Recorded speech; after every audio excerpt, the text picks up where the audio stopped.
इतिहास। हुण इतिहास जो सत्ते बरवंड ने राम कली दी वार दे च बयान कीता है। हे गुरु अमरदास, तुसी शब्द दे सागर नूं रिड़किया।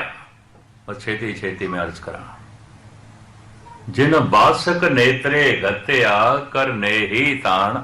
नेत्रा किसदा बनाया ते मधाणा किसदा बनाया? मधाणा ते तुसी मन दा बनाया। सुमेर परबत दा कहंदे ने उन्होंने मधाणा बनाया सी, दानव ते देवतियां ने। ते शेषनाग दा नेत्रा बनाया सी। हिमालय परबत दा मधाणा बनाया सी ते सागर दा मंथन कीता सी। हुण सत्ता ब्रह्मंडे दी ये वार बड़ी कीमती, बहुत कुछ इस दे च पिया है, पर मुख्तसर मैं अर्ज करा। जिन बासक नेत्रे गत्या कर ने ही ताण। जिन समुंद मिरोलिया कर मेर मधान। 14 रतन निकालियां की तौन चाना। हे गुरु अमरदास, तुसी शब्द दे सागर नूं रिड़किया है। जिवें उच्चा हिमालय है ना, मन भी बड़ा उच्चा है, इहदा भी पार वारा नहीं है, बड़ा हंकार है इसका। महाराज ते इत्थे तक कहने लख घाटी ऊंचों घनों चंचल चीत बेहाल। एक पहाड़ ते दूजा, दूजे ते तीजा, तीजे ते चौथा, लखां पहाड़ उच्चे उच्चे एक दूसरे ते खड़े कर देइए तां भी ये बेचैन मन उस तो उच्चा है। इनू पार करना औखा है, इस तो लंघना बड़ा औखा है। पता नहीं कितनियां तरह दी इन्ने चिंतावां अंदर सैड़ियां। खैर मुख्तसर मैं अर्ज करा, तुसी मन दा मधाणा बनाया है। नेत्रा शेषनाग केरा सब टेढ़ा चलता, तुसी देखे आना है, सीधा नहीं चलता। जितना लंबा होगा उतना ही टेढ़ा चलेगा, इन सज्जे खब्बे सज्जे खब्बे। जब नाम जपन लगोगे ना, सुरत भी इस तरह ही चलेगी, सज्जे खब्बे। कदी संसार दे, कदी वाहिगुरु नाम दे, फिर कदी परिवार दे चली गई, फिर कदी नाम दे च आ गई, फिर कदी होर कम दे चली गई, इन सज्जे खब्बे चली गई, सीधी नहीं चलती। पर सच जब सब अपनी बिल दे च जांदा है, खुड़ दे जांदा है, उत्थे सीधा हो जाता है, वरना बिल दे च जा नहीं सकता। सुरत जब शब्द दे च लीन हो जाती है, सीधी हो जाती है, लीन हो जाती है, फिर विंग इसदे सारे खत्म हो जाते हैं, फिर टेढ़ापन इसदा सारा खत्म हो जाता है। तुसी सुरत दा नेत्रा बनाया है, तुसी मन दा मधाणा बनाया है। हे गुरु अमरदास जी, जिन बासक नेत्रे गत्या कर ने ही ताण। जिन समुंद विरोलिया कर मेर मधान। तुसी शब्द दे समुंदर दा मंथन कीता है, मन नूं मधाणा बना के। 14 रतन निकालियन की तौन चाना। इन्हां 14 रत्नां दे च 2-4 दा जिक्र करदे ने, मूल दे च रखदे ने, बाकी दी व्याख्या चलदी हुंदी है। एक मूल गल नूं सामने रख के सत्ता बरमंडा फिर वार नूं अगे लै जांदा है, क्योंकि 5 पातशाहियां तक दी महिमा उस वार दे च गायन करदे ने, पहले पातशाह तो लेके। घोड़ा कीर्तन सहज दा जत कीओ पलान। हे गुरु अमरदास जी महाराज, तुसी सागर दा मंथन करदियां करदियां, शब्द दा जप करदियां करदियां ज्ञान दा घोड़ा कढ़िया, जिहदे ते जत सत दी काठी पई होई है। सता ब्रह्मंड धनक चढ़ायन धर्म दा जस हंदा वाण। फिर तुसी धर्म दा धनशबान कढ़िया, जिहदे च परमात्मा दे जस दे तीर ने। कल विच धुवन धार सा चढ़ियारे भाण। ओ रतन ते देवते लै गए। पर हे गुरु अमरदास जी, तुसी ते इन्हां सारे रत्नां नूं इंज प्रगट कीता है जिवें सूरज प्रगट होंदा है। अमृत वेले दा उठना ये संख निकले, दृढ़ विश्वास ये हाथी है। अपने ही स्वरूप की जड़ी मस्ती, अपने विच लीनता ये शराब है। सारे विकारां का जो नाश कर दिता अपने अंदर, ये जहर है। खत्म हो गई जहर, पी ली। परमात्मा का नाम जो प्राप्त होया, ये अमृत है। सारिया कामनावां की जो पूर्ति हो गई है कल्प वृक्ष है।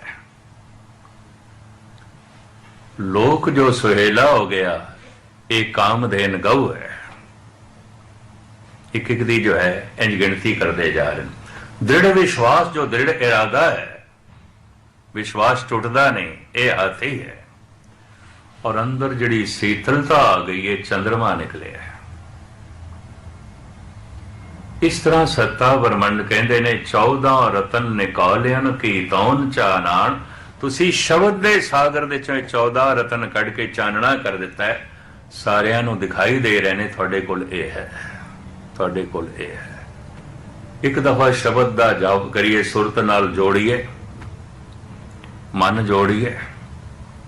जिन बासक नेत्रे गत्या। सत्ता ब्रह्मंड जो कुछ कह रहे हैं कि 2 कीर्तनियां दी बाणी है धन गुरु ग्रंथ साहिब जी महाराज दे। शब्द इतना महान है, उस सागर दे चों जेड़े रतन निकले है वो ते साडे लई प्राप्त करने औखे ने। पर शब्द सागर दे चों ये रतन प्राप्त करके असी लोक परलोक सुहेला कर सकते हैं। और शब्द सागर नूं रिड़कना किवें है, इस सत्य ब्रह्मंड ने दस दिता है। जिन वासक नेत्रे गत्या। सुनना है, जबान उच्चारण करे, मन श्रोता बने। जिन वासक नेत्रे गत्या करने ही तान। जिन समुंद विरोलिया कर मेर मैदान। 14 रतन निकालियन की तौन चानान। फिर एक नहीं, झोली 14 रत्ना नाल भर जाएगी। मनुख माला माल हो जाएगा। समा इजाजत नहीं देता, 5 मिनट ऊपर हो गए, इत्थे ही मैं समाप्ति करदा। और ये दृढ़ निश्चय की गल है। धन गुरु अर्जन देव जी महाराज ने वर भी दे दिता सी इन्हां रागियां नूं, इन्हां 2 कीर्तनियां नूं। इस वार दे जो कुछ कह रहे हैं सतगुरु ते कह रहे हैं शब्द गुरु सुरत धुन चेला। पर सता ब्रह्मंड कहते हैं दृढ़ता दे नाल जो ऐसा करदा है 14 रत्ना नाल उसकी झोली भर जाती है। इतनी सेवा अज प्रवान करने सारियां दा धन्यवाद। उल चुग दी क्षमा। वाहिगुरू जी का खालसा। गुरु नानक साहब ने शब्द वरत्या बालिया वरत्या। बाबे डिठी पृथ्वी नवा खंड जिथों तक आई। फिर चढ़िया जाए सुमेर पर सिद्ध मंडली दृष्टि आई। 84 सिद्ध गोरख आद मन अंदर गंती वरताई। सिद्ध पुछन सुन बालिया कौन शक्कत तू इत्थे लियाई। किहड़ी करामात महाराज अगों उत्तर की देंदे सुनो। ਇਹਦਾ मतलब ਉਹਨਾਂ ਦੀ करामात सामने किन्ने किन्ने साल लाए होणगे साधना करदा। महाराज कहते हैं हाँ जपिया परमेश्वरो भाओ भगत संग ताली लाई। गुरमुखो मैं सिर्फ तां बेनती कर लगा, ये साडे समाज च अज भी वापरदा। ये कल्ला उत्थे नहीं, इत्थे भी वापरदियां ने करामातां। ते मेरा ख्याल है जिन्ना इत्थे लगा पे जोर आ जादू टूणियां दा, शायद किते उत्थे होवे, किते कोई मां सटदा पिया, किते कोई खंड सटदा पिया, किते कोई मौलियां सटदा पिया। सच एवे 7 समुंदर पार आके भी उस बीमारी नूं इत्थे आपां खिंची फिरने।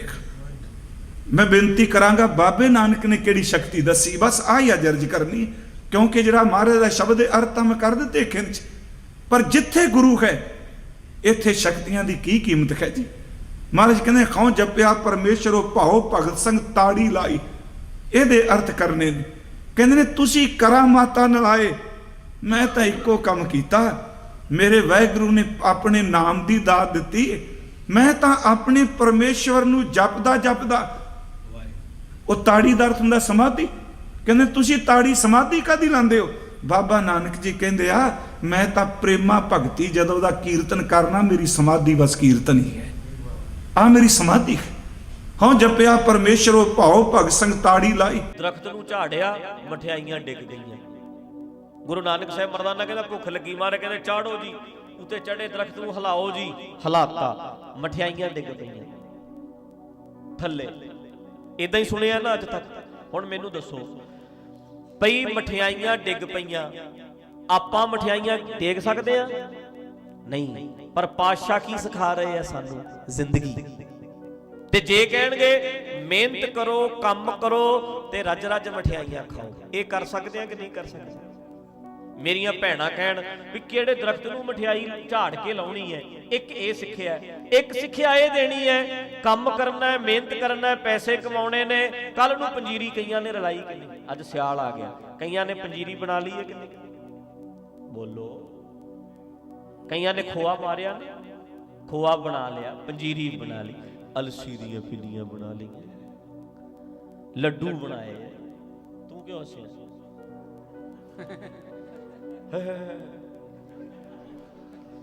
ਇਹਨੇ ਬਣਾਈਆਂ ਹੋਣੀਆਂ ਨੇ, ਬਣਾਈਆਂ। ਅੱਛਾ, ਮੈਂ ਕਹਿ ਰਿਹਾ ਦੇਖੋ, ਇਹ ਕਰ ਸਕਦੇ ਆ ਕਿ ਨਹੀਂ ਕਰ ਸਕਦੇ? ਬੋਲੋ ਭਾਈ, ਗੱਜ ਕੇ ਕਰ ਸਕਦੇ। ਫਿਰ ਸਾਡਾ ਬਾਬਾ ਉਹ ਕੰਮ ਦੱਸੇਗਾ ਜਿਹੜੇ ਸਾਰੇ ਕਰ ਸਕਣ ਕਿ ਮੈਂ ਹੀ ਕਰ ਸਕਾਂ ਇਕੱਲਾ? ਸਾਰੇ ਕਰ ਸਕਣ। ਇਹੋ ਜੀਆਂ ਗੱਲਾਂ ਵੀ ਮਹਾਰਾਜ ਐ ਕਰਦੇ ਸੀ, ਸਾਨੂੰ ਪਤਾ ਅਸੀਂ ਕਰ ਨਹੀਂ ਸਕਦੇ।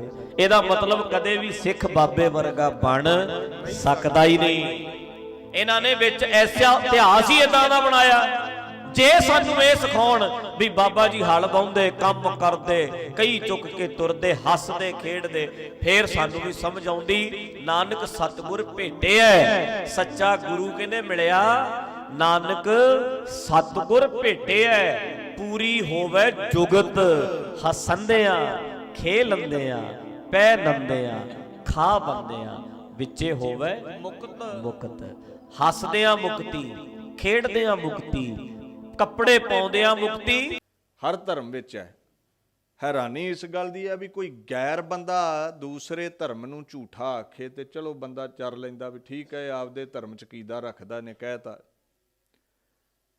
ਹੈਰਾਨੀ ਉਦੋਂ ਹੁੰਦੀ ਹੈ ਜਦੋਂ 5 ਵਕਤ ਦਾ ਨਮਾਜ਼ੀ ਇਸਲਾਮ ਤੇ ਤਰਕ ਕਰੇ, ਨਿਤਨੇਮ ਕਰਨ ਵਾਲਾ, ਜਪਜੀ ਜਾਪ ਸਵਈਏ ਚੌਪੀ ਪੜ੍ਹਨ ਵਾਲਾ ਸਿੱਖੀਜ਼ਮ ਤੇ ਤਰਕ ਕਰੇ, ਤੇ ਗਾਇਤਰੀ ਪੜ੍ਹਨ ਵਾਲਾ ਆਪਦੇ ਹਿੰਦੂ ਧਰਮ ਤੇ ਤਰਕ ਕਰੇ। ਫਿਰ ਪਤਾ ਲੱਗਦਾ ਵੀ ਨਹੀਂ, ਇਹ ਪੈਦਾ ਭਾਵੇਂ ਇਸ ਧਰਮ ਵਿੱਚ ਹੋਏ ਨੇ, ਅਕ੍ਰਿਤ ਕਣਨੇ ਧਰਮੀ ਲੋਕ ਨਹੀਂ। ਪੁਸ਼ਾਕਾ ਭਾਵੇਂ ਧਰਮੀਆਂ ਵਾਲਾ ਹੈ, ਜਿਹਨੂੰ ਆਪਣੇ ਪਿਓ ਤੇ ਹੀ ਅਕੀਦਾ ਨਹੀਂ ਹੈ ਉਹ ਕਿਸੇ ਦਾ ਕੀ ਸਵਾਰੇਗਾ?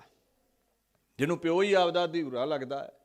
ਹੁਣ ਇੱਕ ਹਿੰਦੂਇਜ਼ਮ ਚੋਂ ਉੱਠ ਕੇ ਆਖੇ ਵੀ ਕ੍ਰਿਸ਼ਨ ਜੀ ਦੇ ਕੋਲ ਅਜ਼ਮਤ ਨਹੀਂ ਹੈ, ਕੋਈ ਆਖੇ ਇਸਲਾਮ ਜਗਤ ਤੋਂ ਮੁਹੰਮਦ ਕੋਲ ਅਜ਼ਮਤ ਨਹੀਂ ਹੈ, ਕੋਈ ਆਖੇ ਈਸਾ ਕੋਲ ਅਜ਼ਮਤ ਨਹੀਂ ਹੈ, ਸਿੱਖ ਆਖੇ ਗੁਰੂ ਨਾਨਕ ਕੋਲ ਅਜ਼ਮਤ ਨਹੀਂ। ਇਹਦਾ ਮਤਲਬ ਕੀ ਹੋਇਆ ਵੀ ਸਾਡੇ ਪਿਓ ਦੇ ਪੱਲੇ ਕੱਖ ਨਹੀਂ ਹੈ। ਤੇ ਜੇ ਆਪਦੇ ਪਿਓ ਦਾ ਅਦਬ ਨਹੀਂ ਇਹ ਕਰ ਸਕਦਾ ਤੇ ਹੋਰ ਕਿਸੇ ਦਾ ਕੀ ਸਵਾਰੇਗਾ ਦੱਸੋ?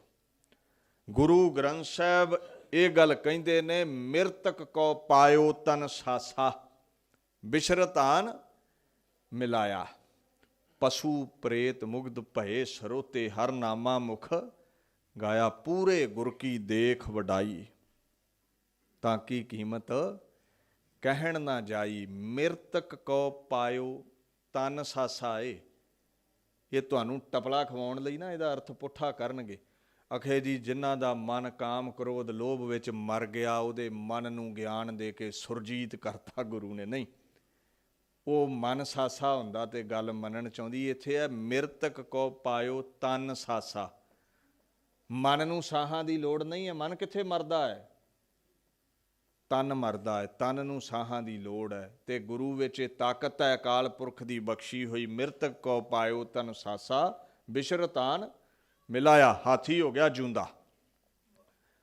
ਜਦੋਂ ਜਿਉਂਦਾ ਹੋ ਗਿਆ, ਪ੍ਰਾਨ ਪਰੇ ਜੀਵਿਓ ਤਤਕਾਲਾ, ਭਇਓ ਮਹਾਤਮ ਹਰਖ ਵਿਸ਼ਾਲਾ। ਉਹ ਜਿਹੜਾ ਵਹਾਵਤ ਸੀ ਨਾ, ਉਹ ਗਰੀਬ ਦੀ ਰੋਜ਼ੀ ਦਾ ਸਾਧਨ ਜ਼ਿੰਦਾ ਹੋ ਗਿਆ। ਉਹ ਖੇੜੇ 'ਚ ਆਇਆ। ਜਦੋਂ ਉਹ ਖੇੜੇ 'ਚ ਆਇਆ ਨਾ, ਮੈਂ ਇੱਕ ਇੰਗਲਿਸ਼ ਦੇ ਟੀਕਾਕਾਰ ਦੇ ਵੀ ਅਰਥ ਸਾਂਝੇ ਕਰ ਦੇਵਾਂ ਵੀ ਇਹ ਕਈ ਵਾਰ ਕਹਿ ਦਿੰਦੇ ਲਓ ਜੀ ਇਹ ਐਵੇਂ ਭਾਵਨਾ 'ਚ ਝੂਠ ਮਾਰੀ ਜਾਂਦੇ, ਅਰਥ ਹੀ ਗਲਤ ਕਰੀ ਜਾਂਦੇ। ਕਿਸੇ ਪ੍ਰੋਫੈਸਰ ਦੀ ਸਾਂਝ ਪਾਵਾਂ ਤੁਹਾਡੇ ਨਾਲ। ਮਿਰਤਕ ਕਹੋ ਪਾਇਓ ਤਨ ਸਾਸਾ, he infuses breath into the dead bodies. ਗੁਰੂ ਵਿੱਚ ਇਹ ਅਜ਼ਮਤ ਹੈ, ਮੁਰਦਿਆਂ ਨੂੰ ਸੁਰਜੀਤ ਕਰ ਦੇਣਾ।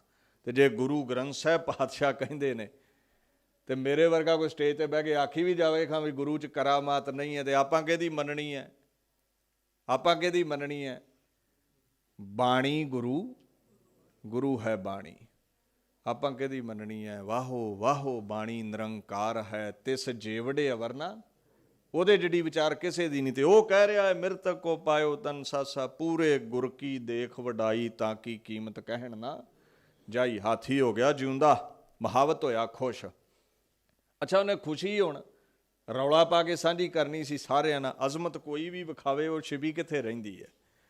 ਗੁਰੂ ਨਾਨਕ ਸਾਹਿਬ ਦਾ ਸ਼ੁਕਰੀਆ ਅਦਾ ਕਰਕੇ ਹਾਥੀ ਲੈ ਕੇ ਬਾਦਸ਼ਾਹ ਇਬਰਾਹਿਮ ਦੇ ਚਰਨਾਂ ਵਿੱਚ ਪਹੁੰਚਿਆ, ਕਿਉਂਕਿ ਉਹਦਾ ਰੋਜ਼ੀ ਦਾਤਾ ਸੀ, ਰੋਟੀ ਦਿੰਦਾ ਸੀ ਉਹਨੂੰ। ਪਹੁੰਚ ਗਿਆ ਬਾਦਸ਼ਾਹ ਦੇ ਕੋਲ, ਤੇ ਬਾਦਸ਼ਾਹ ਨੇ ਆਖਿਆ ਵੀ ਹਾਥੀ ਤੇ ਮਰ ਗਿਆ, ਇਹ ਜ਼ਿੰਦਾ ਕਿਵੇਂ ਹੋ ਗਿਆ? ਕਹਿੰਦੇ ਇੱਕ ਫਕੀਰ ਆਇਆ ਹੈ, ਉੱਥੇ ਬਾਗ ਵਿੱਚ ਬੈਠਾ ਹੈ ਇਬਰਾਹਿਮ, ਉਹਨੇ ਮੇਰਾ ਹਾਥੀ ਜਿੰਦਾ ਕਰ ਦਿੱਤਾ ਹੈ। ਹੁਣ ਜਿਹੜੇ ਬਾਦਸ਼ਾਹ ਨੇ ਅਜ਼ਮਤ ਵੇਖਣ ਦੇ, ਕਰਾਮਾਤ ਵੇਖਣ ਦੇ ਸ਼ੌਕੀਨ ਬੜੇ ਹੁੰਦੇ ਨੇ। ਜੇ ਤੇ ਸਾਧੂ ਸਤਿਪੁਰਸ਼ ਫਕੀਰ ਨੂੰ ਤਰਲਾ ਕਰਨ, ਬੇਨਤੀ ਕਰਨ ਵੀ ਵਿਖਾ ਤੇ ਠੀਕ ਹੈ, ਕਈ ਵਾਰ ਇਹ ਰੋਬ ਵੀ ਪਾਉਂਦੇ ਨੇ ਵੀ ਕਰਾਮਾਤ ਵਿਖਾਵੇਂਗਾ ਤੇ ਗੱਲ ਚੱਲਣੀ ਹੈ। ਤੇ ਬਾਣੀ ਕਹਿੰਦੀ ਹੈ ਸਤਿਗੁਰ ਮੇਰਾ ਬੇਮੋਹ ਤਾਜਾ, ਉਹ ਡਰਦਾ ਨਹੀਂ। ਔਰੰਗਜ਼ੇਬ ਕਹਿੰਦੇ ਗੁਰੂ ਤੇਗ ਬਹਾਦਰ ਸਾਹਿਬ ਅਜ਼ਮਤ ਵਿਖਾਓ, ਮਹਾਰਾਜ ਕਹਿੰਦੇ ਨਹੀਂ, ਭਲੇ ਲਈ ਦਿਖਾ ਸਕਦਾ ਪਰ ਤੇਰੇ ਹੁਕਮ 'ਚ ਨਹੀਂ, ਰੱਬ ਦੇ ਹੁਕਮ 'ਚ। Childhood, when he was working as a storeman, and basically it's not a miracle that he did, it's more that the Creator did that miracle for him. When he was giving away stores and he got to 13, and this one day he fell into a trance, because the number 13 in Punjabi is tera, and tera sounds the same as the word this is yours. So Guru Nanak Dev Ji starts giving out all this food and he starts going tera, and he goes, oh, A B tera, this is yours, and this is yours, and this is yours, and basically he falls into some spiritual rapture and just starts giving away all this food. And afterwards, when they accused him of giving away all the food, he said, go and check the stores. And when they checked the stores were perfectly right. So the Creator had saved the honor of his servant. And this is a theme that comes again and again in Gurbani, that if we follow the Creator and we do it out of truth and out of love, then he'll protect us as well.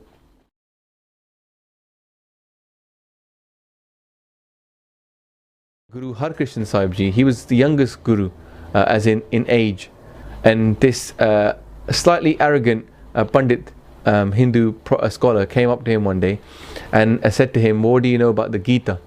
And was basically saying that you can't explain the Gita, I'm much more knowledgeable than you are because you're so young. And Guru Har Krishan said to him, I'll tell you what, why don't you get me any person from this village and I will give that person the ability to